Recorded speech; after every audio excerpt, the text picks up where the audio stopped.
안녕하세요. 민동필입니다. 자, TV 똥덩이 이 프로그램은 밴쿠버 중앙일보와 펀더드 제 회사가 함께 계획하고 제공하는 프로그램입니다. 자, 앞서 예고해드린 대로 이번에는 이제 경쟁에 대한 이야기로 요번 그 4부를 끝으로 이제 마감을 하고요. 그 다음 회부터 시작을 해서 이 공부를 하는 방법에 들어가서 공부를 시작하는 방법서부터 어떤 공부를 적용할 수 있는지, 그리고 왜 그런 식으로 공부를 해야 되고, 또 방향을 잡을 때 어떤 식으로 방향을 잡을 수 있는지, 이러한 이야기들에 대한 공부 방법, 본격적인 공부 방법에 대한 이야기로 넘어가도록 하겠습니다. 자, 요번에는 그래서 이 경쟁에 대한 이야기입니다. 경쟁. 네. 경쟁에 대한 이야기를 여러분들께서 아마 이런 생각을 해보셨을 거예요. 내가 학교에서 그렇게 많이 배우고 그 많은 공부들을 하고 죽어라고 공부해서 시험도 보고 그래가지고 해왔는데 이게 막상 사회 나오면은 쓸모가 없다라는 이야기를 하죠. 예. 그래서 다다시 사회 나오면 다다시 배워야 된다라는 이야기가 아마 심심치 않게 많이 들리는 이야기들이라고 이제 생각을 하는데, 그 경쟁 그러면은 왜 지식을 가져왔는데 지식을 많이 배웠음에도 불구하고 경쟁을 하는데 써먹지를 못할까요? 그런데 또 어떤 사람들은 그러죠. 이 지식인이라고 하는 사람들, 예, 지식인들이 가끔 이야기하냐면 많이 알아야 된다. 그래서 지식이 많아야 된다. 이런 이야기를 종종 합니다. 예, 제가 들은 걸로는 제가 많이 들었지만 대표적인 인물이 김용옥님, 예, 김용옥인가요? 김용옥님, 예, 그리고 법륜 승려 법륜님, 예, 이런 분들이 그렇게 얘기를 합니다. 지식을 많이 알아야 된다. 그럴까요? 많이 안다고 될까요? 아니죠. 이거는 이거는 제가 여기서 아주 그냥 대놓고 얘기합니다. 개소리입니다. 많이 알아야 된다. 지식이 많아야 된다. 개소리입니다. 예. 지식이 아니라 뭐가 되냐면 개념화시킨 지식을 개념화시킨 것이 많아야 됩니다. 왜냐? 자, 경쟁을 놓고 이야기를 하면요. 내가 조선시대의 왕들을 세대별로 다 꿰고 있다. 그걸 꿰가지고선 어디다 써먹을 거예요? 임진왜란이 일어났다. 그래가지고 임진왜란이 일어나서 몇 년도에 일어났고 뭐 일제가 침략을 해가지고 뭐 몇 명이 죽었고 어디가 점령당했고 그래서 뭐 이랬다. 그거 알아서 뭐 할 거예요? 그건 지식이에요.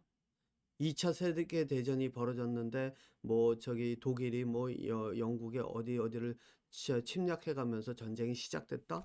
뭐 영국인지 어딘지 아무튼 뭐 제가 모르겠습니다만은, 예. 그거 알아서 뭐 할 거예요? 어디다 써먹을 거예요? 사람들에게 내가 알고 있는 지식을 가지고 야 그래 이게 저 조선시대 뭐 세종은 몇 대 왕이었고 뭐 어쩌고 저쩌고 그거 알아서 뭐 어디다 써먹을 거예요? 사람들에게 이야기는 해줄 수 있어요. 그렇죠? 내가 책 한 권을 다 외워가지고 그 책에 있는 내용이 다 내 머릿속에 있어서 야 여기 몇 페이지는 뭐가 있고, 자 경쟁에 경쟁을 하는 자리에 딱 가서 내가 지식을 써먹을 확률이 얼마나 될까요? 별로 없어요. 그리고 예를 들어 가지고 입사 시험을 면접을 보는데 여기 면접관이 있고 여기 면접관이 이제 한 세 명 있고 여기 내가 딱 앉아 있어요. 내가 생각한 질문이 올 확률이 얼마나 될까요? 별로 없어요. 예, 왜? 입사 면접 보는 사람들은 그냥 자기들 편한 대로 질문하면 돼요. 그 질문지 쭉 만들어 가지고. 그러면은 입사 시험을 보겠다고 면접 봐야 되는 사람들은 어떻게 하는지 아세요? 이거는 제가 대학 때 졸업하면서도 제 친구들 했던 거 기억나요. 옷 입는 색서부터 양말 색깔서부터 그다음에 예상 질문 쭉 뽑아가지고 그거 다 보면서 이럴 때는 이렇게 대답하고 이럴 때는 이렇게 대답해야 되는데 이래요. 뭐든지 지식으로 접근해요. 그랬는데 되는 사람이 있고 안 되는 사람이 있어요. 똑같은 질문에 비슷한 답을 해도 되는 사람이 있고 안 되는 사람이 있어요. 그죠? 예. 그러면은 지식을 어디다 써먹을 거예요? 예. 뭐 상식 문제 시험 보고 다 해가지고 맞춰서 저기 그거 가지고서는 시험 봐서 뭐 저 회사 입사하고 뭐 했다? 어디다 써먹겠어요? 그것들이 내가 배운 지식들이 내가 하는 일에 직결된 거면 상관이 없어요. 그러면 가능하죠. 예를 들어서 내가 공부한 것이 생물학이다라고 했을 때 생물학을 가지고 내가 하고 있는 일이 생물학에 관계된 거다. 그럼 내가 가진 지식을 써먹을 수 있어요. 그런데 상식책이라고 하는 거를 이만한 두꺼운 거를 가지고 시험 공부해가면서 다 외워가지고 들어갔는데 내가 하는 일이 그 상식책에서 나온 거랑 매치되는 게 몇 퍼센트나 될까요? 몇 없어요. 그래서 어떤 데서 퀴즈 나갔는데 그 뭐 퀴즈 대회 나가가지고선 퀴즈 대회에서 뭐 입상하고 뭐 그러면서 상품은 받을 수 있을지는 몰라도 그죠? 내가 실제 피라미드 구조 속에서 경쟁해서 위로 올라간 데는 쓸모가 없는 게 지식이에요, 실제로. 예. 그래서 지식이 많아야 된다, 많이 알아야 된다, 개소리예요, 진짜로. 예. 자, 그런데 도올 김용옥님과 같은 사람들은 그러면은 어찌지 실제로 지식 때문에 그렇게 갔느냐? 아니에요. 그 사람들이 강의하는 거 딱 들어보세요. 어떻게 하는지. 이유를 설명해요. 자기 나름대로의 해석을 해요. 법률님은 아닙니다. 법률님은 제가 보기에는 그냥 그 상담하는 쪽으로는 조금 뭐 제 개념이 조금 있을지는 몰라도 이 도올 김용옥님처럼 이렇게 그 이 학자와 같은 그런 길을 가지는 않기 때문에 그냥 그래서 제가 이제 뭐라고 했냐면 그 사람들이 원하는 이야기를 해줘가면서 사람들 그냥 웃기는 그 편안하게 해주는 그 당시에 거기 그 자리에서만이라도 좀 편안하게 웃으면서 갈 수 있게 해주는 말 그대로 이제 연예인과 같은 역할을 하는 정도이지 실제로 그 사람이 무슨 이 학자나 뭐 이런 사람처럼 그 두뇌 능력을 키워가면서 이렇게 하는 사람은 아니라고 저는 보거든요, 개인적으로. 예. 그런데 도올 김용옥님 같은 경우에는 실제로 학자와 같아요. 그래서 이 내용을 제가 뭐를 가지고 얘기를 하냐면은 제가 뭐를 읽었냐면은 그 노자를 웃긴 남자라는 책을 읽었거든요. 그 저자가 이 도올 이 사람을 말 그대로 이 개소리 한다. 밥 먹다가 숟가락 떨어뜨렸다. 막 이래가면서 이 무슨 헛소리냐. 막 이래가면서 이야기를 그 책을 해놨을 때 저는 그 책을 읽으면서 참 재미있네라는 생각을 해가면서 이제 읽었어요. 그러고 나서 저는 생각을 했죠. 그렇다면은 만약 도월이 해석을 엉뚱하게 해놓은 거라면 그렇다면은 이 사람이 해석한 내용이 그 노자를 웃긴 남자를 쓴 사람의 해석이 진짜 정확하다고 볼 수 있는가? 그래서 제가 생각을 한번 더 해봤어요. 그래서 나중에 가서 이제 생각을 해봤는데 제가 무슨 생각을 했냐면 도울 같은 사람은 그냥 있는 그대로 문맥의 그 문맥을 해석을 한 게 아니라 자기 나름대로 이유를 담아가면서 새로운 해석을 만든 거예요. 그러니까 한자 있는 그대로 해석한 것이 아니라 자기가 보는 관점에서 시대적 배경이나 이런 것들을 놓고 이 사람이 이야기한 배경에는 이 배경이죠. 배경에는 이런 것들이 있기 때문에 그래서 이러이러하기 때문에 이렇게 해석이 될 수 있다. 이거를 이야기를 하는 거로 저는 이제 제가 그래서 왜냐하면 이 사람 강의를 좀 몇 개를 들었거든요. 그래서 봤더니 이 사람 강의가 실제로 그런 거예요. 그게 뭐냐? 배경이라고 하는 게 뭐죠? 바로 이유예요. 그러니까 이 김용옥님이라고 하는 이 사람은 실제로 지식을 지식으로 받아들인 게 아니라 지식으로 받아들였다면은 노자를 글자 그대로 해석을 해야 되죠. 노자를 웃긴 남자를 쓴 그 사람처럼 그 글자 그대로 해석을 해야 돼요. 그런데 도올은 이 사람은 그러진 않았어요. 이 사람은 어떻게 했느냐? 그 배경이나 이런 걸 놓고 자기 나름대로의 해석을 만들어 간 거예요.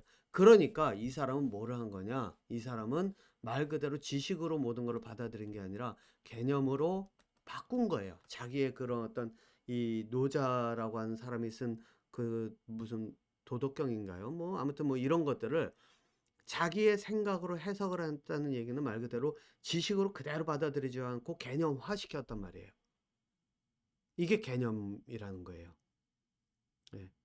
자, 그러니까 이 사람은 그러면서 이 개념화를 시켰는데 이거를 지식이라고 착각을 할 뿐이에요, 자기가.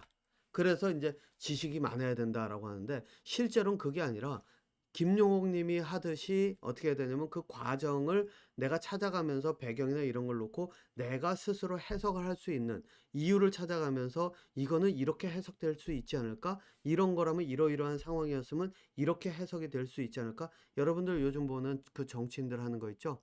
말 한마디 뱉어놓고 아 내가 했던 말은 그런 게 아니라 이런 관점에서 이런 거야 이렇게 얘기하는 거 봤죠? 그러면서 넘어가잖아요. 그죠? 예. 그러니까 실제로 이 정치든 뭐든 사회의 그 피라미드의 위에 올라가 있는 사람들은 항상 이유와 설명을 통해서 배경 설명을 해가면서 그 자기가 했던 말이라든가 어떤 이 자기가 이야기하는 것들에 대한 근거나 이런 것들을 계속 댄단 말이에요. 이게 뭐냐면은 바로 개념화하는 과정이에요. 개념화하는 과정. 그러니까 경쟁에서 이기려고 하면 진짜 배워야 되는 거는 지식이 아니라 지식을 개념화하는 이 방법을, 이게 바로 공부 방법이거든요. 예. 그래서 이 방법을 배워야 돼요. 그런데 이제 어떻게 되느냐? 김용옥 님도 그렇고, 예. 어떻게 하느냐? 개념화 시켜놓은 것을 지식으로 전달을 해요. 예. 그러니까 사람들이 지식을 받아들이는 형태가 돼버리고, 이렇게 가는 거죠. 그러니까 법륜님, 예, 그 승려 법륜님이라고 하는 그 사람도 어떻게 하느냐면 바로 지식으로 전달해요. 자기는 나름대로 깨친 게 있겠죠. 예. 그러니까 이게 사람들이 괴로워하는 거는 이런 거구나. 그래서 그렇기 때문에 이런 게 원인이니까 그러면 이렇게 하면 돼. 그러면서 지식으로 전달해요. 사람들한테. 그러면서 그거를 힐링한다고 얘기를 하죠. 뭐 물론 사람들은 연예인들이 그렇잖아요. 사람들이 연예인들의 공연이나 이런 걸 보면서 이 뭔가 스트레스 해소도 되고 힐링이 되는 거는 있겠죠. 그러니까 저는 뭐라고 얘기하냐면 바로 이 법률님 같은 사람은 저의 뭐야 지식인이자 연예인이다. 네, 라고 이야기를 합니다. 왜? 스스로 깨달아서 자기의 길로 가게 하는 게 아니라 내가 가진 깨달음을 가지고 사람들에게 일방적으로 전달하는 거예요. 그런데 그걸 전달하는데도 좀 웃기죠. 뭐냐? 이 법리님 같은 경우는 사람들을 포기하게 만들어요. 뭐 그렇게 힘들게 고생해서 바꾸려고 해. 응? 그러니까 네가 힘든 거지. 그러니까 그냥 안 하면 되잖아. 남의 일에 간섭 안 하면 되잖아. 라고 이야기를 하죠. 그런데 저는 한번 생각해 보세요. 사회가 그런가. 직장이 없다 그러는 사람들한테 직장 굳이 가져서 뭐 하니? 라고 얘기를 하죠. 아니에요. 여러분들 생각 다시 하셔야 돼요. 왜냐? 피라미드 구조 속에서 살면 내가 이 꼭대기로 올라가지 않으면 나는 이 밑에서 사람들에게 짓밟혀서 살아요. 노예화돼서 살아요. 직장이 없으면 내가 일단 먹고 살 것도 없어요. 예.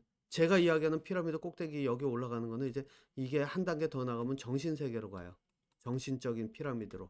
예, 실제 피라미드가 아니라. 예. 하지만 실제 현실에서 한번 생각해 보세요. 내가 예를 들어서 맥도날드에서 일을 하잖아요. 내가 그 밑에서 일을 하고 있으면은 아까 말씀드렸죠. 사회성이라고 하는 거. 위에 제 우두머리가 바뀌어 버리면은 밑에 있는 사람들은 그 사람에 따라서 분위기가 확 달라져요. 불안해하고. 이게 사회적인 현실이에요. 그런데 뭐 직장 가서 괴로워요. 직장 상사들하고 뭐 저희 이러이러한 문제 있는데 막 그러면 그건 네 잘못이지. 네가 저희 뭐야 그 사람들한테서 그러고 네가 저희 뭐야 저희 생각을 못해서 그런 거지. 물론 그렇죠. 내 두뇌가 좀 저희 발달이 안 돼가지고 그런 속에서 휘둘리고 있으니까 힘이 든 거긴 하지만 그러니까 뭐라 그러죠? 직장 그런 데를 왜 굳이 다니니? 그냥 편안하게 편안한 직장이 세상에 어디 있어요? 좋아하는 직장 간다 그래가지고 실제로 저희 편안하고 즐거울 것 같아요? 아니죠. 직장은 피라미드 구조에서는 절대 그럴 수가 없어요. 전쟁터예요. 그렇기 때문에 전쟁터에서 살아남는 방법을 배우는 게 바로 공부예요. 네. 공부는 그래서 이거는 공부라고 하는 거는 아까 제가 말씀드렸죠. 경쟁하는 방법을 익히는 거예요. 네.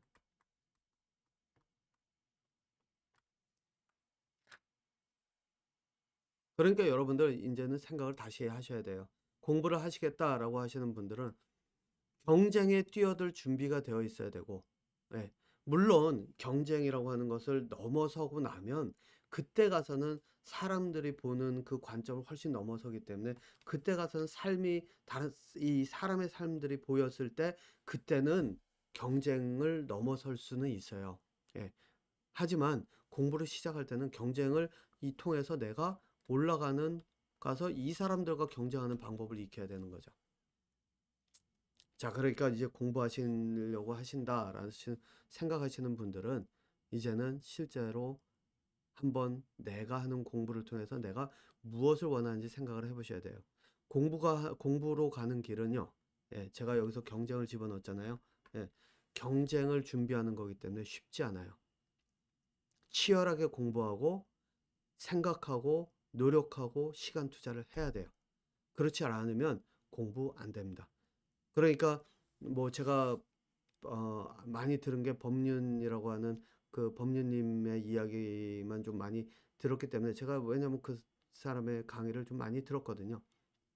예, 그리고 가끔 저희 찾아서 이제 들어보기도 하고요. 그래서 이제 그 사람을 이제 도마 위에 올라갔을 뿐인데 학교에서도 가르치는 것도 마찬가지이긴 하지만 어쨌든 여러분들 이 생각 하셔야 돼요. 세상에 이 경쟁을 준비하는데 편안하게 공부한다? 그런 공부는 없다는 거는 한번 여러분들 생각을 하셔야 돼요. 그러니까 이제는 잊어버리세요. 편안한 삶을 위한 그 공부? 그런 거는 없습니다. 치열하게 싸우고 내가 그 속에서 버텨나가고 다른 사람을 경쟁을 통해서 밟고 올라서는 그 힘을 길러야 되는 게 바로 공부 방법입니다. 자, 그러니까 공부하실 준비를 하실 때 각오를 하시고 하셔야 돼요. 그래서 저는 얘기하는 게 그겁니다.